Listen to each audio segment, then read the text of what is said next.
wasemhlabeni. Jehova, ngidinga wena kuphela njengamanje. Kusuke sekufike lapho, namba abalaleli bezineka, namba abalaleli bekhala, namba abalaleli bebubula, besho izinto ezibahluphayo, izinto ezibathindezelayo, bakhala ngokungazwana emakhaya, bakhala ngabantwana, khona umama okhale ngentombazana emkhathazile okuyindodakazi yakhe, bakhala ngemali engekho, bakhala ngomsebenzi ongekho, kuningi abakhale ngako. Kanti khona basemakhaya abangenasi isibindi kumbe abangalitholanga ithuba lokungena, banezinto ezinye zazo bayasaba ngisho ukukhuluma ngazo emphakathini.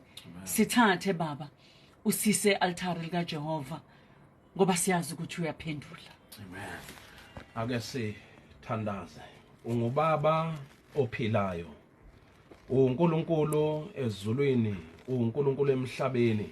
Siyakubonga baba wethu ongcwele, namhlanje baba wethu onamandla, osukwini olusha osihlelele lona. Nkulunkulu wethu onamandla, Nkulunkulu wethu ophilayo, sibize kuwe ke Nkulunkulu, sikhuphukele Shilo baba wethu ongcwele. Nanti ihlabathi lakho egameni lika Jesu bayakhala bayalila. Nkulunkulu wethu ongcwele, inkalo ngeinkalo baba wethu onamandla, usizo lwabo baba wethu onamandla balubhekise kuwe. Siyazi ukuthi uNkulunkulu wethu ongcwele lukho olungenzeke kuwe.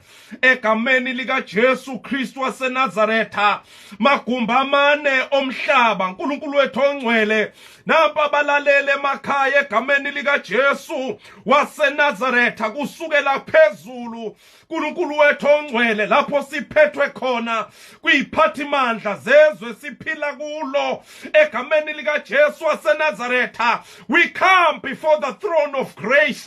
uNkulunkulu wethu ongcwele, sizothi baba ungophilayo, ngophila kuze kube phakade. Abanye uNkulunkulu wethu ongcwele emizimbeni yabo bahlaselekile, sizothi ngemivimbo kaJesu Kristu abethwa yona bangabaphila. uNkulunkulu wethu ongcwele, sikhuphukele Shilo uNkulunkulu wethu ongcwele lapho impendulo zikhona. Ekseni sibuya nazo emzimbeni baphila manje egameni lika Jesu waseNazaretha. Emakhaya uNkulunkulu wethu ongcwele ungeno omubi wenza uNkulunkulu wethu ongcwele abanye babo bangazwana egameni lika Jesu ukuze amakhaya abamakhaya afile.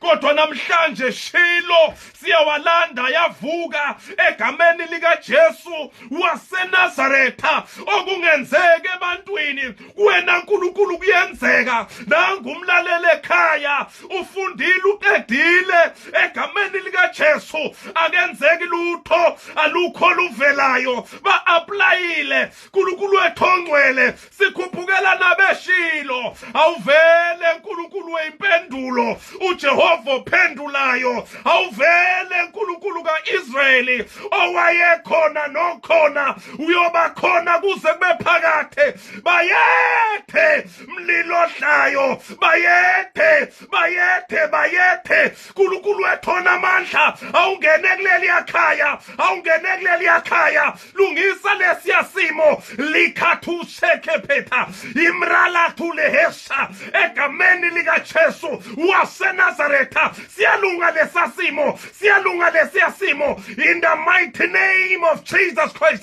the Son of the living God. uNkulunkulu wethu ongcwele, nayi South Africa uNkulunkulu wethu onamandla, silethe ezandleni zakho egameni lika Jesu. Sibheke okhethweni uNkulunkulu wethu ongcwele, siyawuza umdumo uNkulunkulu wethu onamandla. Size kuNkulunkulu wokuthula, the God of peace.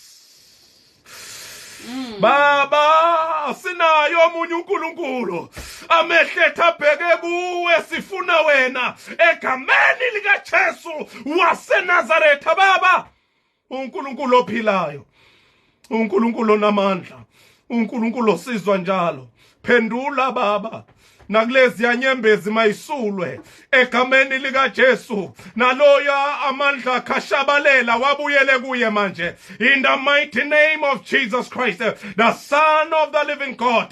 Baba sebengabaphilayo manje kusukela kuleli hora in the mighty name of Jesus Christ the Son of the living God. Amen and amen. Hallelujah. Amen. Amen. Amen. Siyambonga uNkulunkulu Baba wasikhulekela sizwa ngempela imithwalo kungathi iyasuka.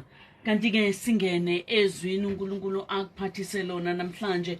Ngiyazi ukuthi uthe asilungise incwadi yokuqala kaSamuel isahluko sika 16 sizofunda uverse 13.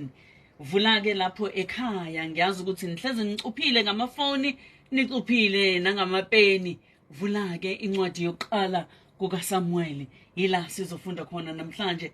Sinike baba lokhu uNkulunkulu akubeke enhlizweni yakho namhlanje. Siyabonga kakhulu mama kakhulu egameni kaJesu abalalele emakhaya lapho nje usilalele khona egameni kaJesu. Amazwi nje lawa ngicela ukufunda iverse libe lodwa kuphela uverse number 13 wakhona uthi then Samuel took the horn of oil and anointed him in the midst of his brothers, and the Spirit of the Lord came upon David. From that day forward Samuel rose up and went to Ramah. Father, this is your word. Speak your heart namhlanje ekuseni egameni lika Jesu Kristu Nkosi yethu.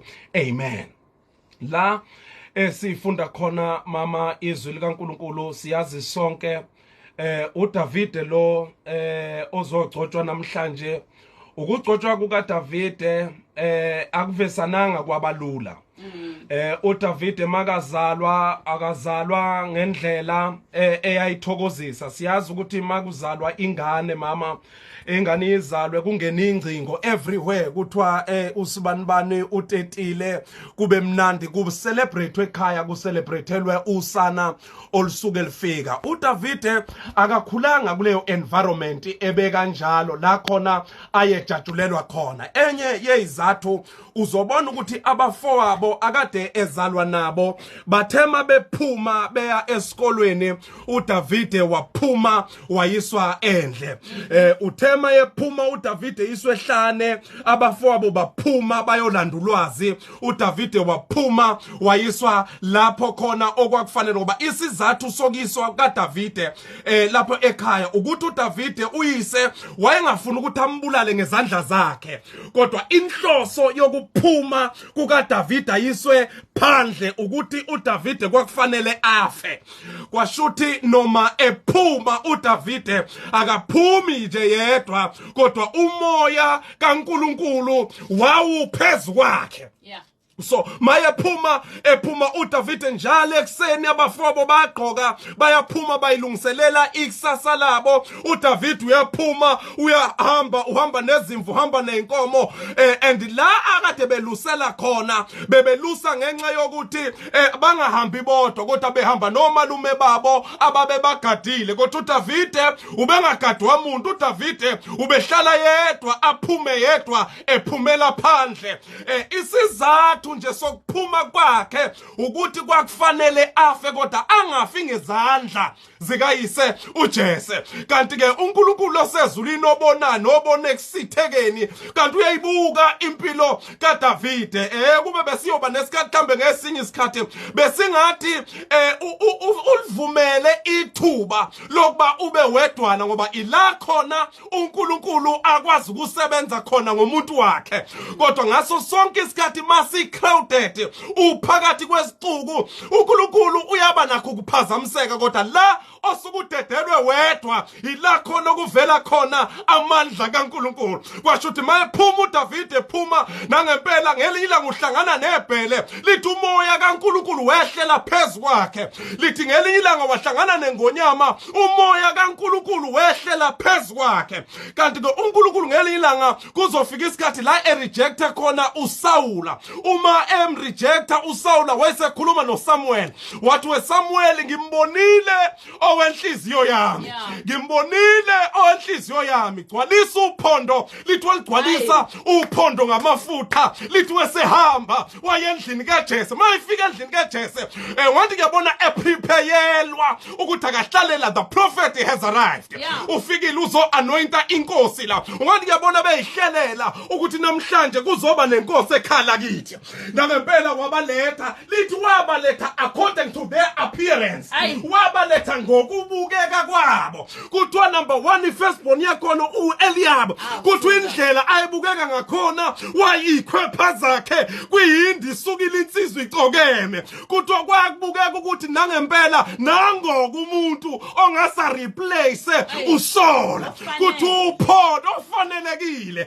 emehlweni abo kanti kuNkulunkulu kukhona osenhlizweni kaNkulunkulu akuyena lo obukeka emehlweni abantu lithi ke iBhayibheli lami uthema yefika uEliab lathula uphondo wathi akadlule kwezowesibili lwathula uphondo bathema sebephelile wayesebuza uSamuel ukuthi kungabe ukuphela kwabo yini laba kwasekuthiwa ukhona kodwa umsebenzi nje noma ngakhona ke sikuhlandisa na iCV yakhe lo akhona number 1 ule phandle umuntu weinkomo umuntu weimbuzi ngamanye amagama njengoba babemchazela isizathu ukuthi noma ungamdinga kodwa ngeke umsebenzise wayesetha ke ningilandele yena kuthiwa uphondo mama lo lwafuthi umala engakafiki in the presence of the prophet lwanyakaza uphondo sekufika umuntu wamasikazi ladies and gentlemen namhlanje ke ningivumele kulo 5 minutes osongisalele ke ngithi there is no hero without scars alikho iqhawe elingenazibazi hawe David wenzani lapha ehlane uDavid he was collecting scars ama-scars David iwona asharisha waze wafinyelela la khona kwakufanele athole icrown yakhe kodwa amaskazi engekho ayikho icrown izibazi uyabona uma ungenazibazi namhlanje na mama we are raising abazalwana ababalekela amaskazi ababaleka abazalwana abanenhliziyo ezincane ukuthi hawu lela sonto sebenza ukuthi kimi usegcuma usefold iBhayibheli lakhe usehlala ekhaya ukuthi ake ngimemezele lapho ukhona ukuthi namhlanje na sizothi alikho iqhawe elingenazibazi kodwa zonke ibazi eyisemzimbeni wakho zonke ibazi oke wabanazo empilweni yakho that you came across kizothi lezo bazi izona eziyokukhulumela muzukwane kuhlala icrown yakho kizothi kukhona icrown okufanele ihlale ekhanda lakho kodwa leyo crown ayihlalela abantu abangenamaskazi uthema yefika lithi wagcotshwa uDavid wayesebuyela futhi phandle kwafika ithuba la khona kuzothwa ezohlangana noGoliath uma ezohlangana noGoliath uthi ke usho lamazwi uthi uzonikwa umuntu ozobulala uGoliath isizathu esenza lokho ukuthi uunderstand amaskazi akakuwo ukuthi mina ngike ngalibulala ibhele mina ngike ngayibulala ingonyama nalo ngiyazi ukuthi ngizombulala kodwa ithini crown ngoba ngiyazi ukuthi amaskazi enginawo angeke ngize ngifeyile ukukwenza lokho nangempela mefika phambi kaGoliath uthi ngilidongolile ibhele ufunda amaskazi asemzimbeni wakhe kizothi there is no hero without the scars amaskazi abanye uthi emsebenzini wami uthi zonke izinto zibhekene nami uthi omunye angifuna ngishukwitha emsebenzini kizothi don't quit la ukhona there is your crown kulawo maskazi obhekene nawo uthi omunye ekhaya esikulo lihlukene kabili lihlukene kathathu akukho ukuthula ekhaya engikulo kizothi there is your crown kodwa kulowo maskazi odlula kuwona kukhona umkhele wakho ababalekela maskazi babalekela umkhele wabo lonke iqhawe laziyo linamaskazi ake ngivale nangu uJesu uNkulunkulu ekhona amandla wasuka washiya isihlalo sakhe sobukhosi lithi wehla waba umuntu ebantwini uyapho Jesu uNkulunkulu ezemhlabeni elamba lithi wavunyelwa wathukwa kuthiwa ekuthukweni kwakhe wezwa inhlamba wezwa amathe mayezwa amathe kuthiwa wafinyelela la ishawa khona umeshawa kusazi igazi kufuneka lamaskazi ngoba before umqhele kuzofanele kube khona amaskazi akukho umqhele kungenasibazi kuthiwa eselenga siyaye phasikeni eselenga kuthiwa bayitshela ukuthi ayingathi usefile kanti amaskazi awakapheleli there is no crown amaskazi emzimbeni wakho engakabi enough. Ladies and gentlemen, kizothi don't quit ungabusayekelela kunamaskazi okufanele udlule kuona ukuze ufinyelele kumkhele wakho umkhele wakho khona kodwa kuzofanele udlule kulamaskazi kuthiwa kwathathwa isosha lalaziwa ukuthi liyawushaya umkhonto kuthiwa kwathiwa awumbethele awumhlabe ke kubonakala ngesikhathi emhlaba ophangwini kwasaza amanzi kwasekuphuma igazi. That's where the church was born. Ibandla lizalwe kumaskazi ibandla lizalwa ngenkazimulweni kodwa ibandla lizalwe kumaskazi lamaskazi uJesu abanawo namhlanje we are born again sizelo uNkulunkulu okuzelo uNkulunkulu kizothi kuyalinqobizwe don't give up lapho ukhona shake yourself arise again icrown yakhe ikhona ungakhwithi uDavid akayibulalanga uDavid wengayibulala rejection yabafowabo yabazali bakhe kodwa kwenzakalanga because the crown was waiting for him kizothi kune crown ekulindele. Don't quit. Yeah, kunomqhele okulindile. Don't quit. Kunomqhele. Obekelwe kanti azulile. Zakho ziyokufakazela. Kukhuluma ibazi. Ibazi zakho ziyokufakazela. Ashakepelia hana khosa. Uthina ngamibuzo uThomas ethi ngifuna ukubona mina. uJesu uthi nanga manqebezi uveza ibazi uveza ibazi akasakhulumi yena akasachazi lutho kodwa ibazi sekuyizona ikhulumayo yo sofakazelwa ziba kuyobuzakala ukuthi wobani laba abavele emhlabeni ekuhluphekeni bahlanzile ingubo zabo egazini lewulu singabantu bamaskazi obalekela amaskazi mama ubalekela umqhele wakhe awukho umqhele ngaphandle kwezibazi ibazi izona lezi odlula kuzona ngizothi kulezo nyembezi oyikhala uthi uNkulunkulu akangizwa ngizothi those are your scars ziyosulwa lezo nyembezi zosulwa inyembezi ngelinye ilanga. Mfundisi wami Pastor Sbonelo uEnoch wakamzila siyambonga uNkulunkulu ngawe emakhaya ngiyazi ukuthi khona into abayizwayo uyayishake omunye uyasukuma omunye uthi angeke kuhlale kunjena uthi kanti lezi ibazi zizithunywa nje sokumsondeza uthi ngiyahlala bese ngithi ngiyaliphonsa ithawula kodwa ngiyahlala kulento inamandla lento akusasuka ungabusasuka ngoba emqheleni mama akekho umuntu wakwaphrunyothwa nabaphrunyothwa baphrunyothwa kungabukwi iziqu zabo kodwa kubukwa ukuthi udlule philo bese ufanelekile yini ukuthi angahlala uma kubhekwa ama wounds adlule kuwona bese kuba yiwona uJesu inkosi nomsindisi namhlanje isizathu ladlule khona ngoba ukubuwaza lo Maria wavela wayohlala esihlalweni kungaba abaningi bethu abayazi lento ibe imfihlakalo. That is why he came down ukuqoqa amaskazi ukuze noma ehleli ethronini yakhe ingelosi zimkhothamela wehla wazwafinyela usathana kavezanga nje ukukhuluma waveza amaskazi uma sethi bring the keys ihluthulelo ze Hades ne paradise useveza amaskazi ukuthi la sengidlule khona I qualify udlulephi. Hallelujah.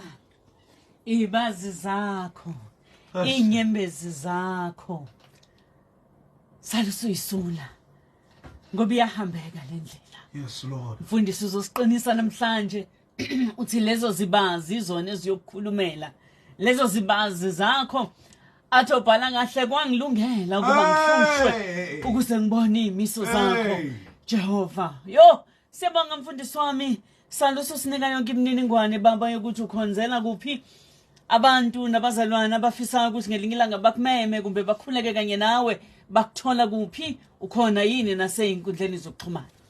Siyabonga kakhulu mama. I'm the son of ubaba uBishop Sbonelo Life Abundance Bible Church International.